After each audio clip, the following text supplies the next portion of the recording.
Evangelho segundo João, capítulo 6, faremos a leitura dos versos 41 a 51.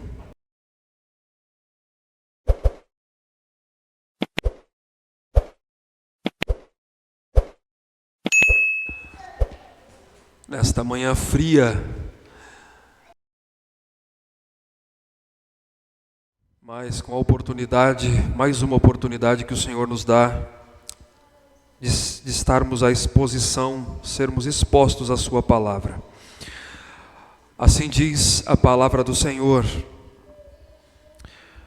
murmuravam, pois, dele os judeus, porque dissera: eu sou o pão que desceu do céu.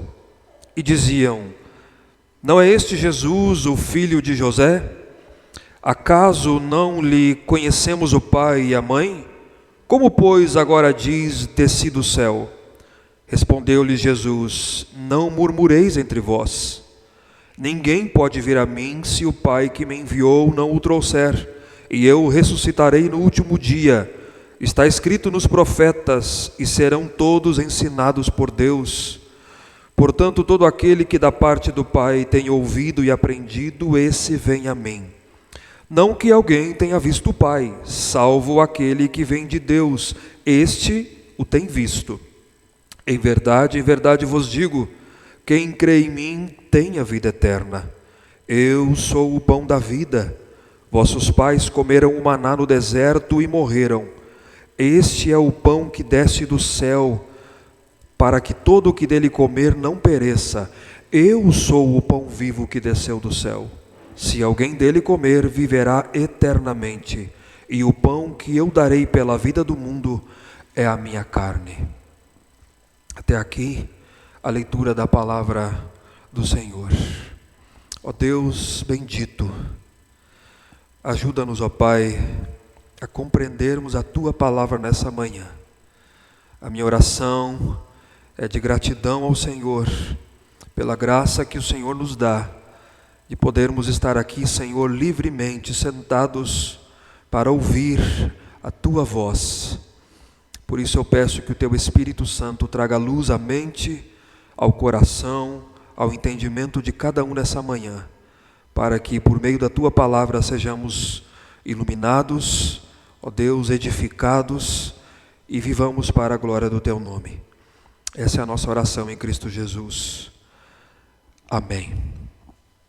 Nós saudamos também, irmãos, aqueles que nos acompanham pelo nosso canal, tem acompanhado a nossa série de exposições em João. A nossa expectativa é que o Senhor nos abençoe nessa manhã. Nem tudo nós compreendemos.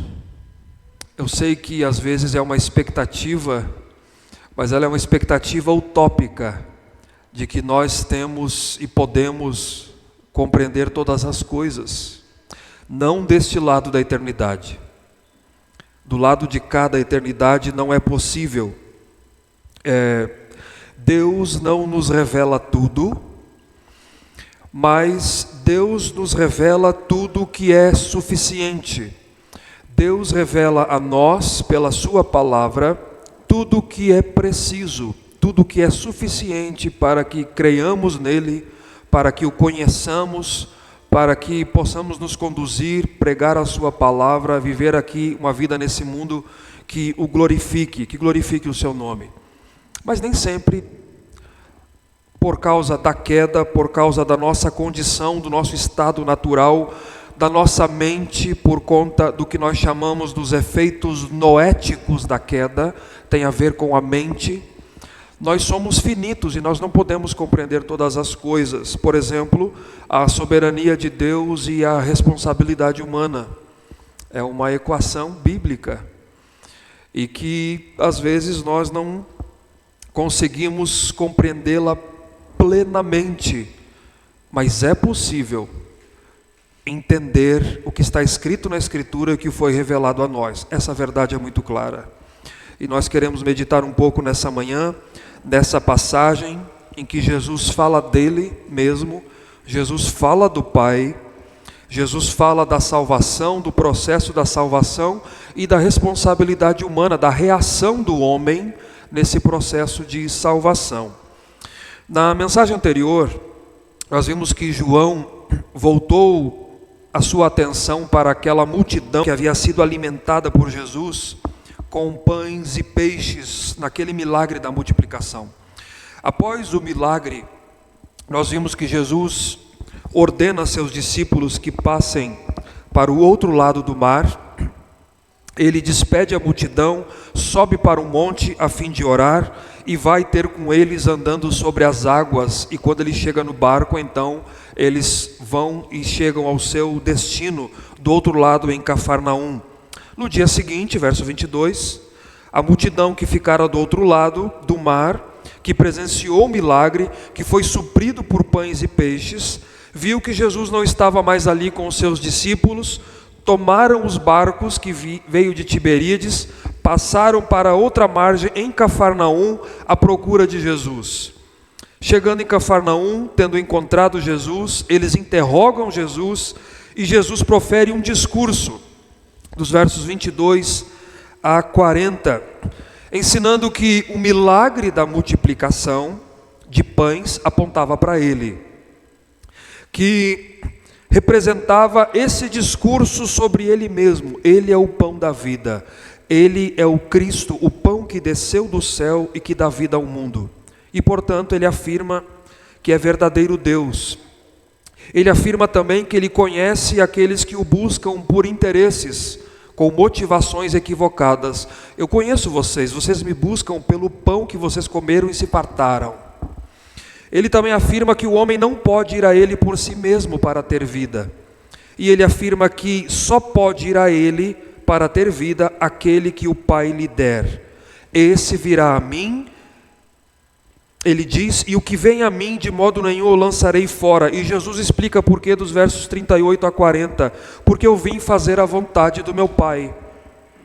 É por isso que eles vêm a mim, e o que vem a mim eu não lanço fora, porque eu vim fazer a vontade daquele que me enviou, e a vontade do meu Pai é essa, que tenham a vida eterna aqueles que ele me der, e eu ressuscitarei esses no último dia. Hoje é a segunda parte do discurso de Jesus, ou o seu segundo discurso, que agora é dirigido aos judeus dentre aquela multidão. Você tem a multidão e tem um grupo de judeus entre a multidão que, murmurando, questionam a Jesus e disputam entre si. Vai do verso 41 até o verso 59. Hoje nós vamos meditar até o verso 51, para que a passagem não fique muito longa. E porque esse capítulo, irmãos, ele é tão precioso, ele tem tanta preciosidade que talvez nós precisaríamos de mais uns 3 ou 4 sermões só para ficar no capítulo 6 de João. Mas nós meditaremos nesse discurso de Jesus dirigido aos judeus que murmuram contra ele. Nesse discurso, Jesus não muda o conteúdo. Ele é o mesmo sermão decorrente do primeiro. Ele mantém o que ele vem afirmando. Ele é o pão da vida. Ele é o verdadeiro pão que desceu do céu. E esse discurso, aos judeus, ele emerge da própria murmuração dos judeus por ele ter afirmado exatamente isso. Veja o verso 41 comigo. Murmurando, pois, dele os judeus, porque dissera, ou murmuravam dele os judeus, porque dissera, eu sou o pão que desceu do céu. Então esse é o tema do sermão, porque é o texto que está nos dizendo o foco do sermão, a ênfase do sermão. Jesus é o pão que desceu do céu. Essa passagem nos mostra, irmãos, algumas verdades como implicações, ou como implicação dessa declaração de Jesus acerca de si mesmo. Quais verdades nós podemos aprender aqui na passagem com essa declaração de Jesus? O pão que desceu do céu. A primeira verdade está implícita no verso 41, na própria declaração, mas é importante destacarmos aqui, porque João vem destacando ao restante até aqui, ele vem expondo o seu evangelho. É que Jesus, o pão que desceu do céu, é de origem celestial, é de origem divina e celestial, e é isso que deixou os judeus enlouquecidos. Veja comigo, Verso 41. Eu sou o pão que desceu do céu. Ao declarar-se o pão que desceu do céu, o pão da vida, Jesus reafirma diante desses judeus a sua origem. Ele havia dito isso à multidão, a sua natureza, a sua pessoa divina. O que ele está dizendo é que ele não é um homem qualquer. Ele não é como qualquer um de nós. Ele assumiu a nossa natureza, mas ele é mais do que isso. Ele afirma o que já foi afirmado no início, no capítulo 1, versículo 1 do Evangelho. No princípio ele era o Verbo, e o Verbo estava com Deus, e o Verbo era Deus. Veja, o Verbo estava com Deus. A origem dele é divina, celestial. Jesus é o Filho de Deus que estava eternamente com o Pai, mas que no tempo devido, na plenitude dos tempos, ele se fez carne, habitou entre nós, cheio de graça e de verdade. E esses judeus, ouvindo as suas palavras, os testemunhos como de João Batista, eles não criam que ele viera do céu. Nós já veremos isso. Só que João registrou isso várias vezes no seu evangelho. Acompanhe comigo, por favor. Acompanhe comigo. Capítulo 1, ele disse isso. Verso 1. No princípio era o Verbo estava com Deus e o Verbo era Deus. Ele estava no princípio com Deus. Veja o verso 14. O Verbo se fez carne e habitou entre nós, cheio de graça e verdade. Veja o verso 15, a parte B. João Batista diz: ele tem a primazia, porque ele já existia antes de mim. Veja o verso 30. Ele tem a primazia, porque já existia antes de mim. Veja o verso 34. Tenho testificado que ele é o Filho de Deus. Só no capítulo 1. Veja o verso 49. Tu és o Filho de Deus, tu és o Rei de Israel, disse Natanael. Capítulo 2, verso 11. Primeiro sinal, em Caná da Galileia, Jesus manifestou a sua glória. Verso 16, ele disse: vocês estão fazendo da casa do meu pai casa de negócio. Ele diz: essa é a casa do meu pai. Capítulo 3, verso 13, mais claro ainda: ora, ninguém subiu ao céu senão aquele que de lá desceu, a saber, o Filho do homem que está no céu. Versículo 31 do capítulo 3: quem vem das alturas certamente está acima de todos. Quem vem da terra é terreno e fala da terra.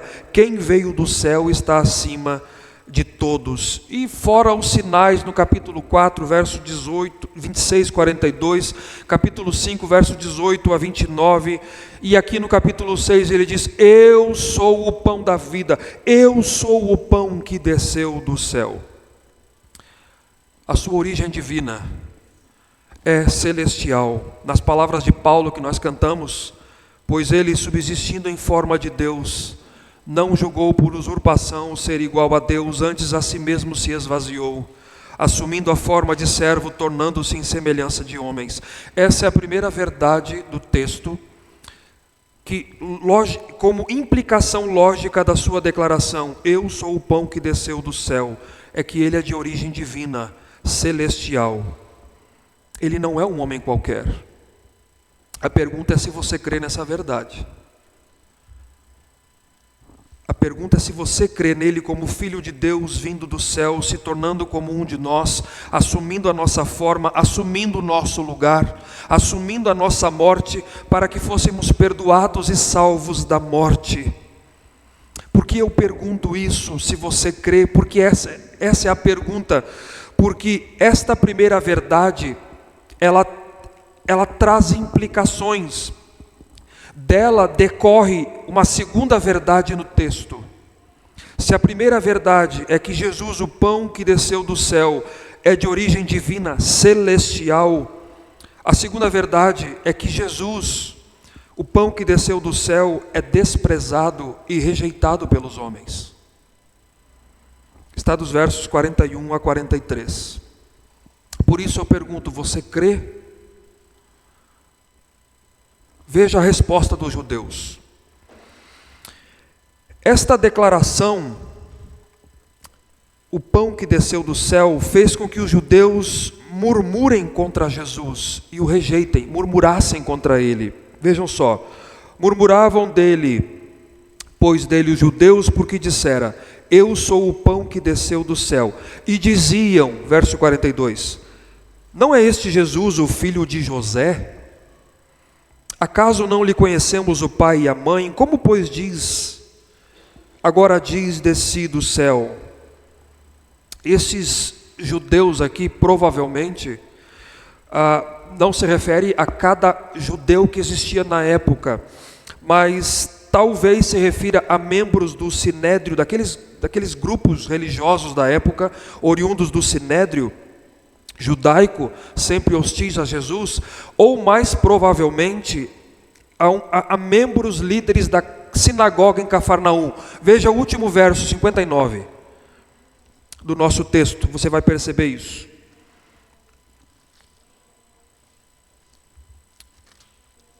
Estas coisas disse Jesus quando ensinava na sinagoga de Cafarnaum, provavelmente líderes religiosos da sinagoga de Cafarnaum. E o discurso de Jesus, afirmando, irmãos, ser o pão que desceu do céu, e que no verso 38, dizendo que ele veio fazer a vontade daquele que o enviou, fez com que esses judeus ficassem enlouquecidos e murmurassem contra ele.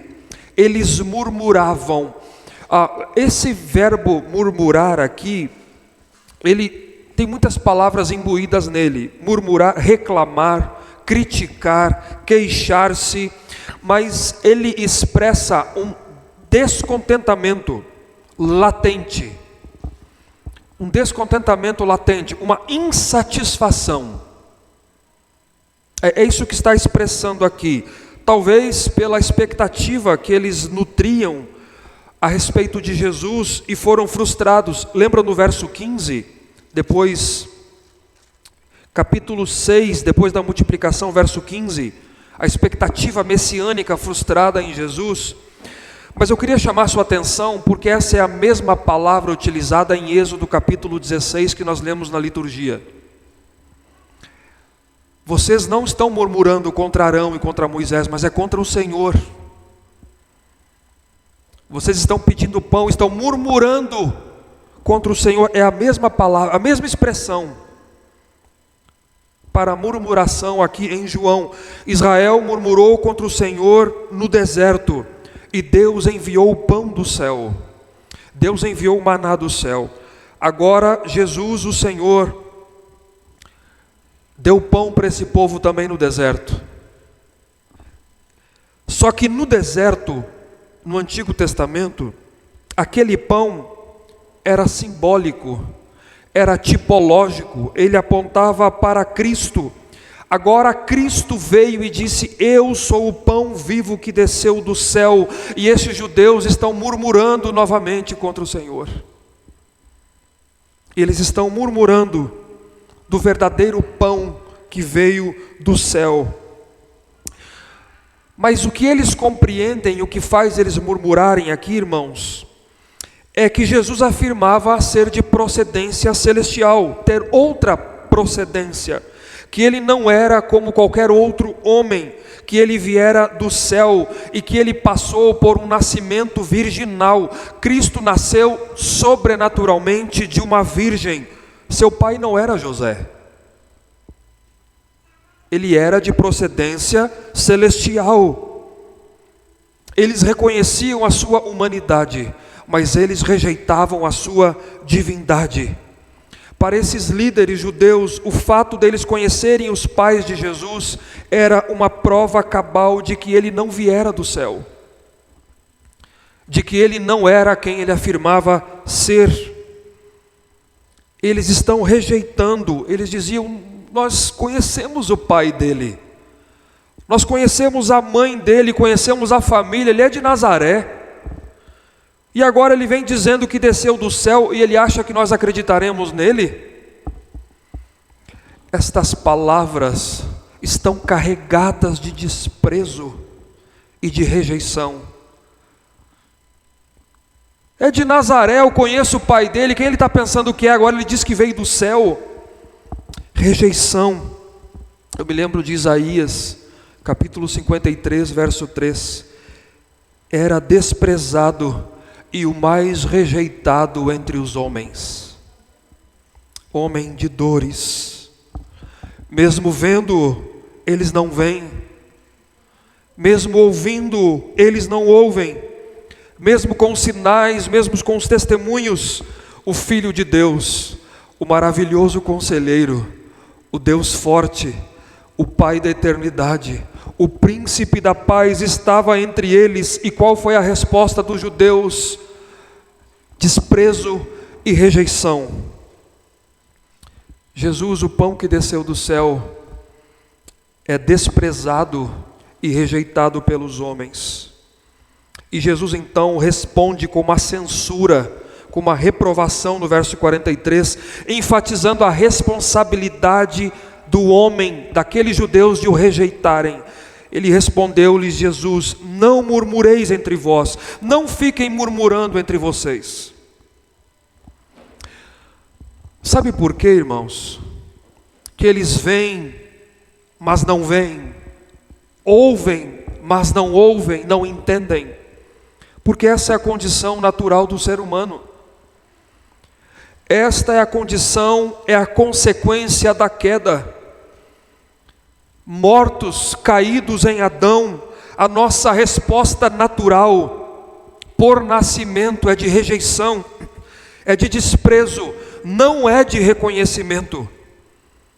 2 Coríntios capítulo 4, verso 4, Paulo diz que o Deus desse século cegou o entendimento dos incrédulos, para que não lhes resplandeça a luz do Evangelho da glória de Cristo, que é a imagem de Deus.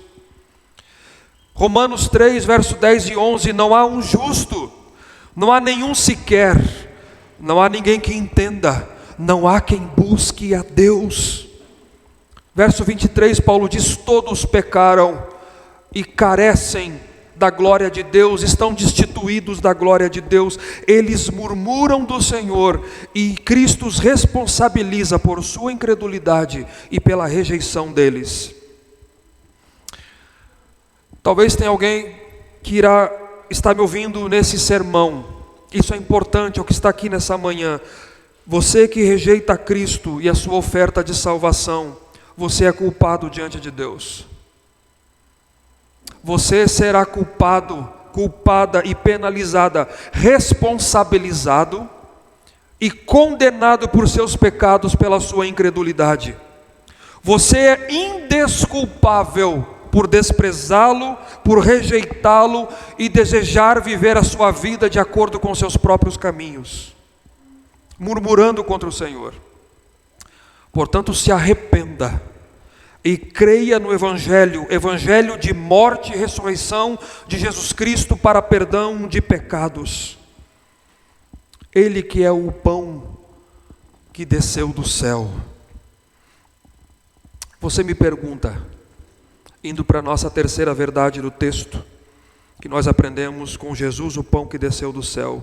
Você me pergunta, se todos pecaram e carecem da glória de Deus, por que as pessoas, por que o rejeitam se carecem dele? Essa é uma pergunta válida. Por que o rejeitam se carecem dele? Jesus já respondeu e ele vai responder novamente.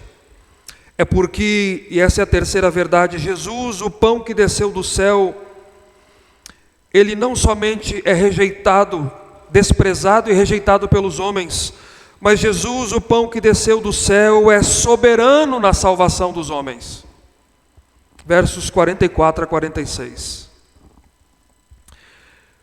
Jesus disse: ninguém pode vir a mim se o Pai que me enviou não o trouxer. Ninguém pode vir a mim se o Pai que me enviou não o trouxer. Ele disse isso já no verso 36. Porém, já vos disse que, embora me tenhais visto, não credes. Todo aquele que o Pai me dá, esse virá a mim. Verso 65, e prosseguiu: por causa disso é que vos tenho dito, ninguém poderá vir a mim se pelo Pai não lhe for concedido. Porque o rejeitam, se carecem dele.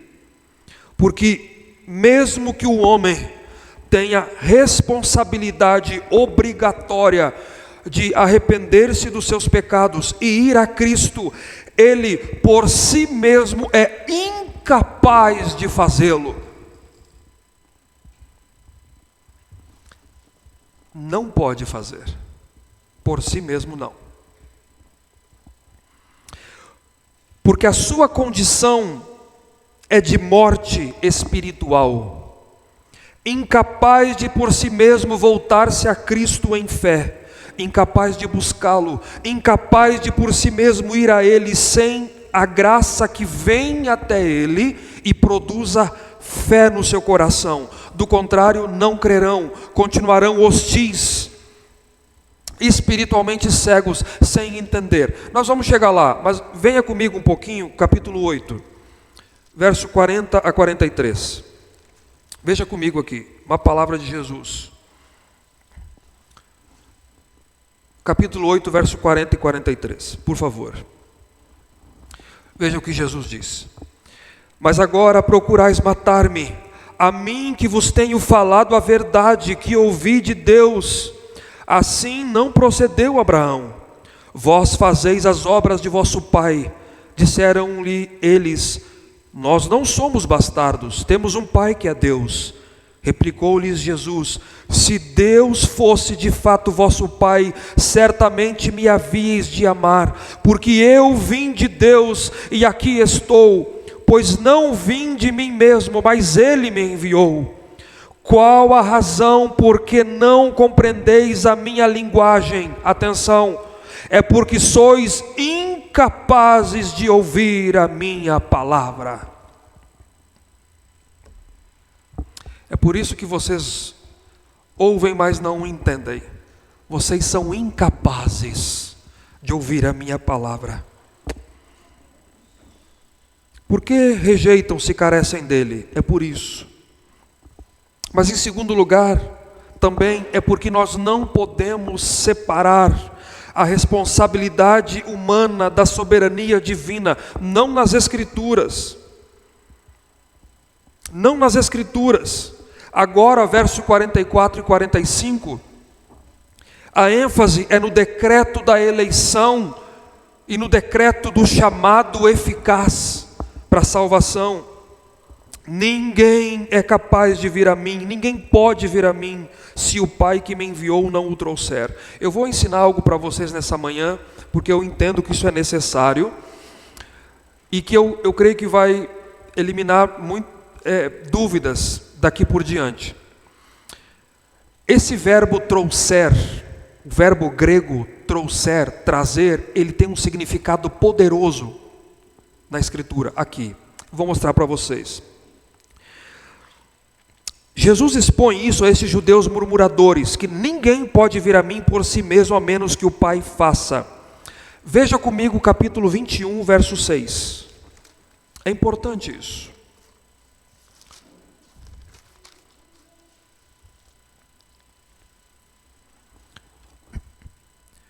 Então, 21, verso 6. Então lhes disse: lançai a rede à direita do barco e achareis. Então fizeram e já não podiam puxar a rede, de tão grande era a quantidade de peixes. Adivinha o verbo que está escrito como puxar aqui? É o mesmo verbo trazer aqui, de João, é o mesmo. Agora veja o verso 11. Simão Pedro entrou no barco e arrastou a rede para a terra, cheia de 153 grandes peixes. Arrastou a rede. Adivinha qual o verbo que é utilizado aqui? É o mesmo. Arrastar. Arrastar. Mais um pouco. Capítulo 18, verso 10. Então Simão Pedro puxou a espada que trazia e feriu o servo. Adivinha qual é o verbo para puxar? É o mesmo verbo utilizado aqui no capítulo 6. Mais um pouco, abra comigo Atos 16, 19.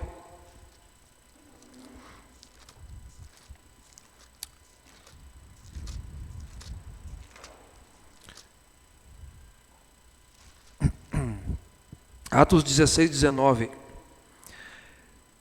Vendo os seus senhores que lhes desfizera a esperança do lucro, agarrando em Paulo e Silas, os arrastaram para a praça. Adivinha qual é o verbo que é utilizado para arrastar Paulo aqui para a praça? É o mesmo que João utiliza aqui. Capítulo 21, verso 30 de Atos.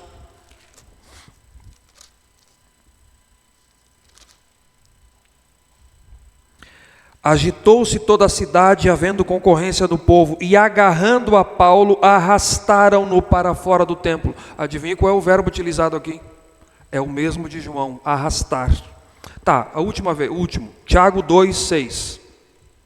Tiago capítulo 2, verso 6. Prometo que é o último. Aqui é uma condenação para os ricos da época que desprezavam os pobres. Entretanto, vós outros desprezastes o pobre. Não são os ricos que vos oprimem e não são eles que vos arrastam para os tribunais? Adivinha qual é o verbo utilizado aqui por Tiago? É o mesmo de João. É o mesmo verbo. Ninguém pode vir a mim se o Pai que me enviou não arrastar, não puxar.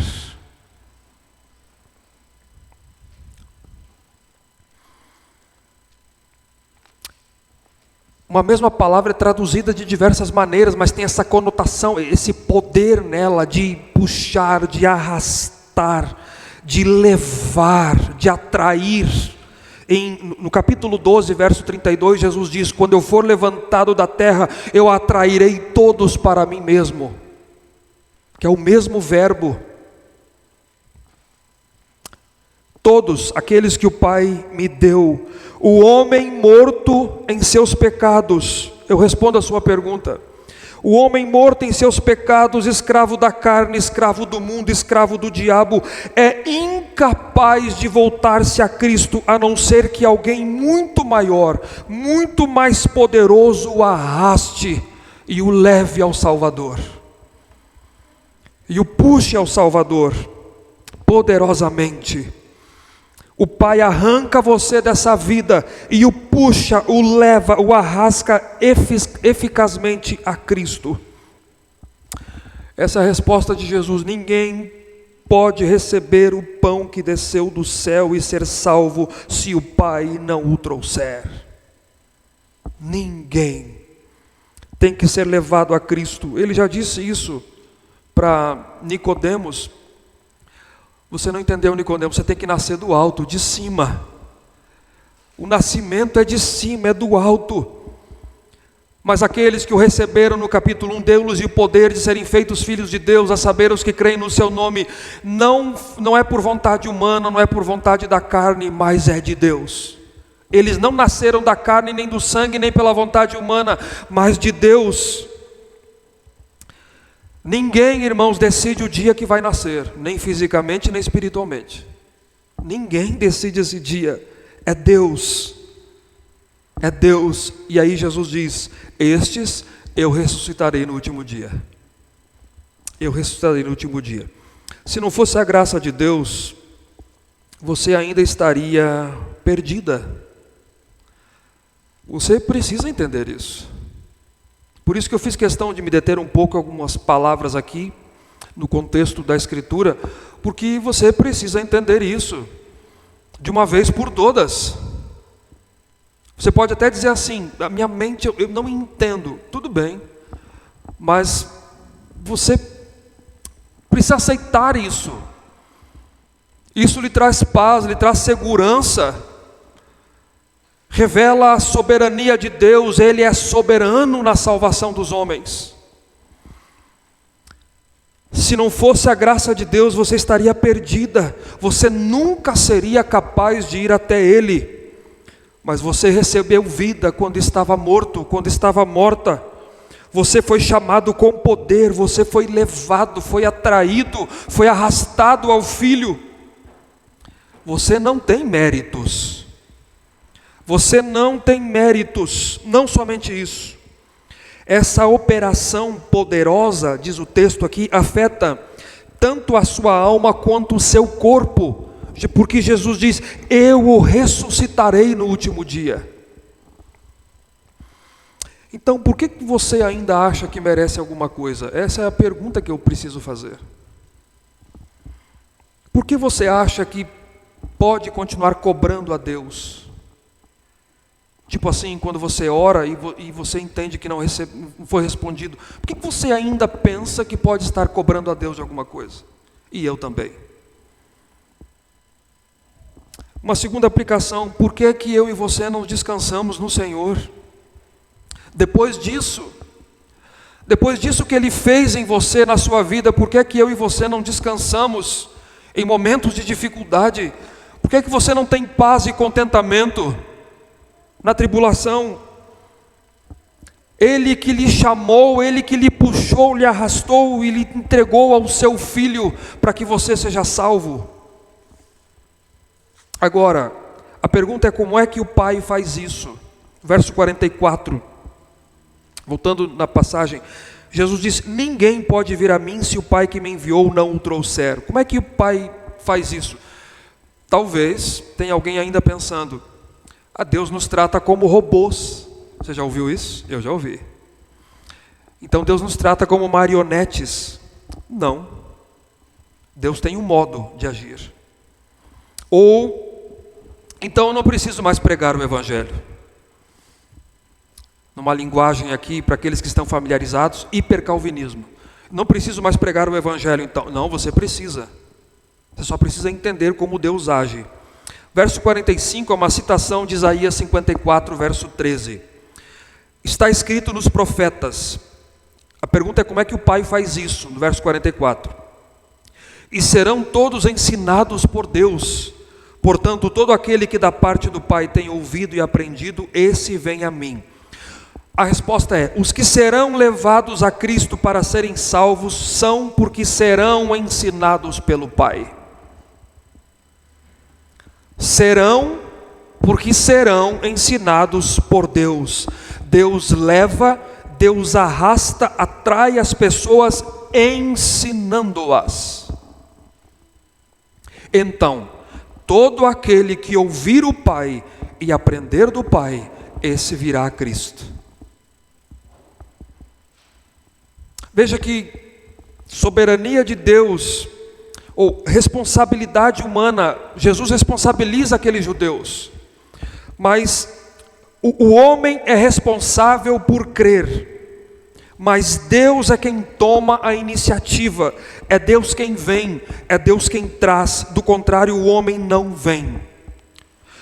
E serão todos ensinados por Deus, na sequência, todo o que ouvir o Pai e aprender do Pai, esse virá a mim. É Deus quem chama, antes que o homem vá. É Ele quem ensina, antes que as pessoas possam ouvir e aprender. A menos que o Pai faça, o leve, ninguém pode ir. Todos os que ouvem o Pai e aprendem do Pai irão a Jesus. É dessa maneira que Deus eficazmente chama pecadores ao reconhecimento de Cristo. É dessa maneira. O William Hendrickson, ele disse algo interessante aqui, eu resolvi comunicar a vocês. Ele diz assim: com certeza existe certa diferença entre o ato de puxar a rede, porque essa é a mesma palavra de Pedro, do Evangelho, ou a espada de um lado e o pecador do outro. Com o pecador, Deus trata como um ser responsável. Verdade. Estes também começam a agir por si mesmos, de modo que Cristo é aceito por uma fé viva, mas tanto no começo quanto ao longo de todo o processo da salvação, o poder vem de cima.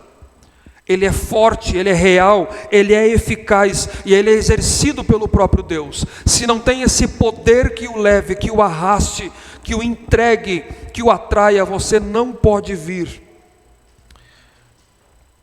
Não depende de quem quer ou de quem corre, mas depende de Deus usar de misericórdia.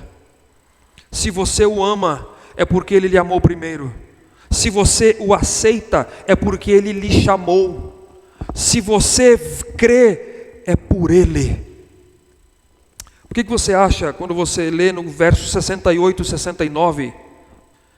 a resposta de Pedro: para quem iremos?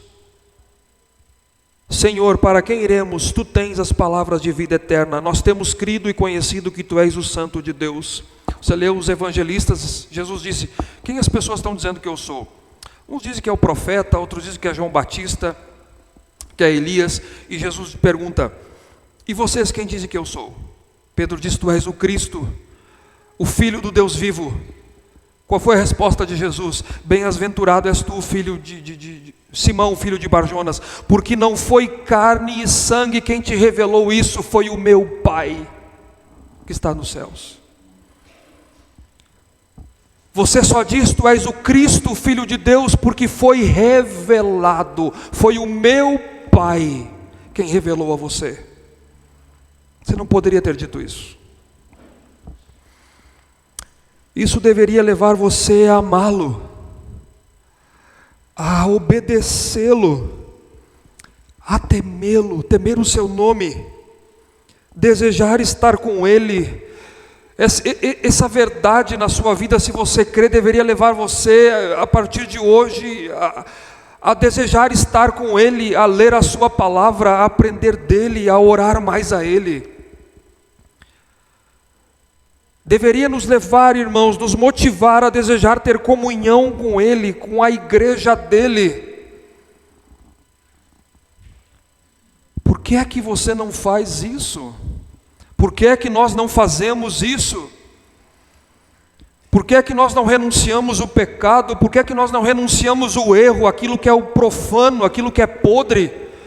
Veja o que Cristo fez na sua vida, o poder que foi utilizado para lhe arrastar para Ele. Por que é que você não faz isso? Por que é que qualquer coisa é mais importante do que Ele?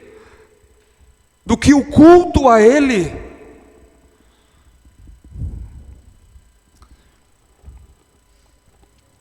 E aprenda uma segunda verdade, porque isso aqui, eu fiz uma pergunta no início, levantei, as pessoas pensam: então eu não preciso mais pregar.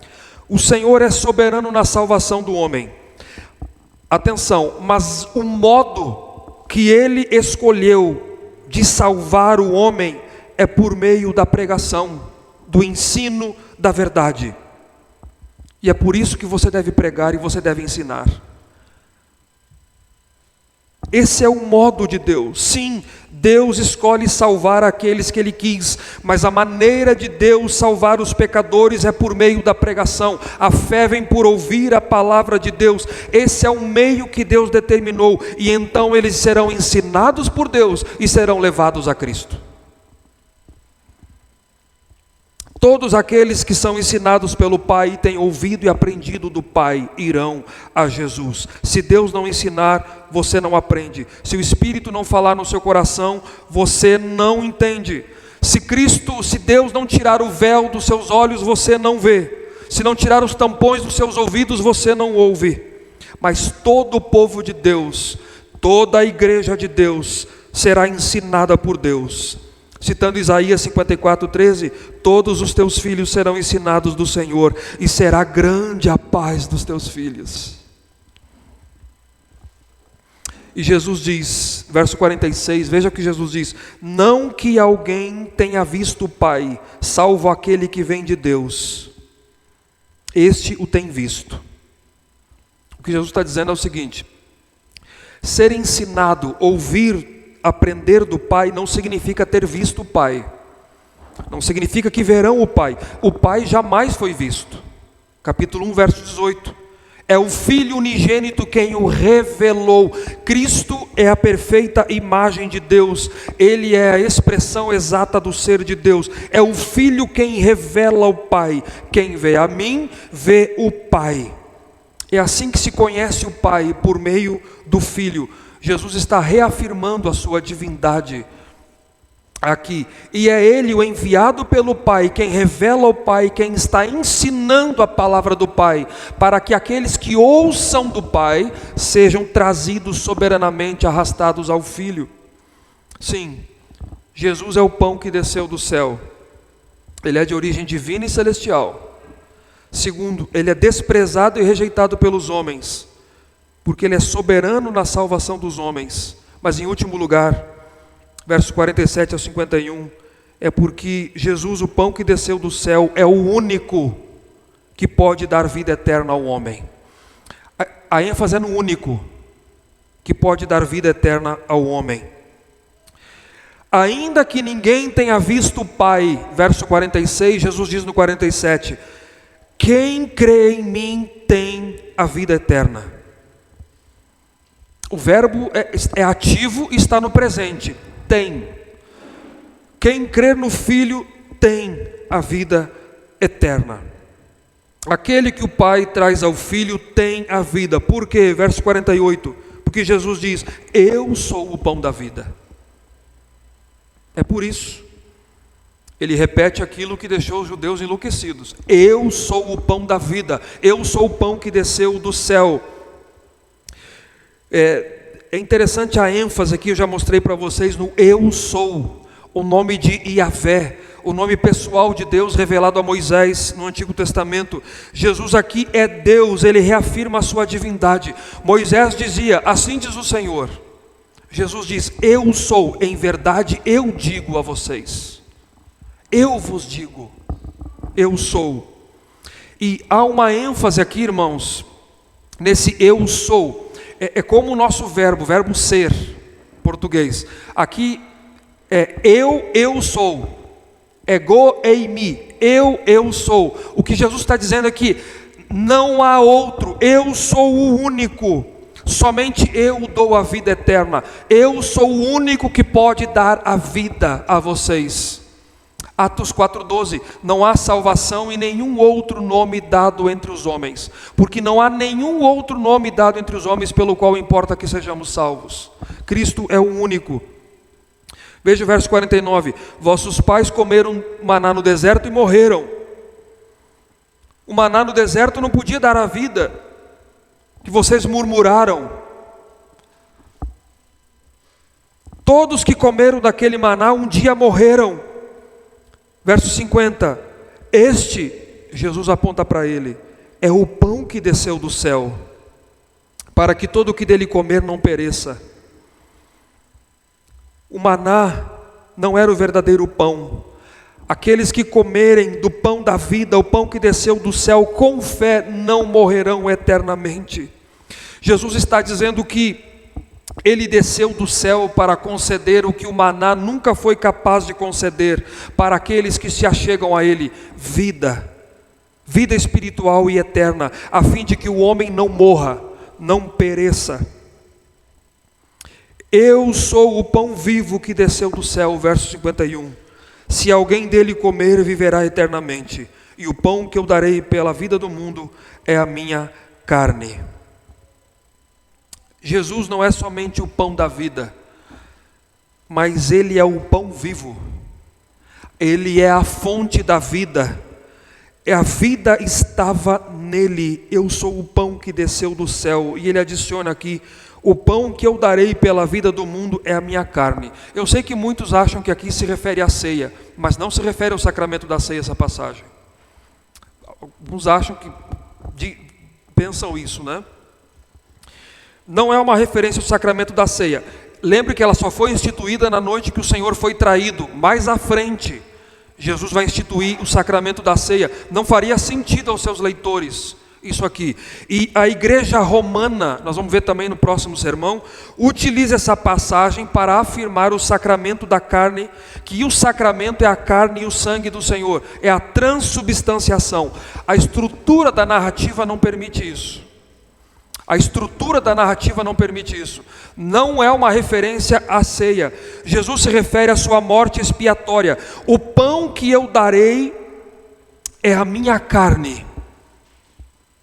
O seu sacrifício, a sua morte sacrificial, a maneira pela qual Deus salva pecadores é pela fé no seu sacrifício, na sua carne crucificada na cruz do Calvário. Ele diz, eu darei, o verbo está no futuro, como um sacrifício que seria substitutivo pelo pecador. Então, este pão, a minha carne, será oferecido pelo mundo. Vocês já viram, quem é o mundo? Em João, pessoas, judeus e gentios. pessoas de todas as tribos, raça, nação e língua, aqueles que o Pai me deu. Isso é mundo em João. Então o verso 50 e 51 fala de fé, da fé nele. Qual é a maneira de Deus reconciliar consigo mesmo pecadores, irmãos? Cristo se entregando a si mesmo em lugar dos pecadores. Ele entregará sua carne para morrer em lugar dos pecadores, para que esses recebam vida. Esse é o significado aqui de se alguém comer dele. Significa crer nele, receber a ele, experimentá-lo, não é só intelectualmente, mas é crer nele morto em seu lugar para perdão de pecados. A ideia é crer em mim. Quem fizer isso, eis o propósito, viverá eternamente, receberá a vida eterna. Jesus entregará a sua vida